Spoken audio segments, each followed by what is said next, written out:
చంద్రబాబు నాయుడుకున్న ధనదాహంతో ఆయనకున్న ఆ దుర్బుద్ధితో ఆ దేవదేవుడి మీద నైవేద్యం మీద ఆసరా పెట్టుకొని 320 రూపాయలకి కొంటున్న నెయ్యిని ఏదైతే హెరిటేజ్తో సంబంధాలు ఉన్నా ఇందాపూర్ సంస్థ ద్వారా డైరీ ద్వారా సప్లై చేస్తూ దోచుకు తినడానికి ప్రయత్నం చేస్తున్న నేపథ్యం గత వారం రోజులుగా రాష్ట్ర ప్రజలందరూ కూడా చూశారు.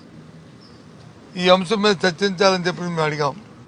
ఇందాక ఒక నిమిషం ముఖ్యమంత్రి గారు వచ్చి ప్రభుత్వం తరఫున వచ్చి మాట్లాడుతూ ఆవిడన్నారు, కాదు ఇదంతా కల్తీ జరిగి చేశారు అని చెప్పేసి అని అవునా, మేము దాన్నే తెచ్చామంటున్నాం.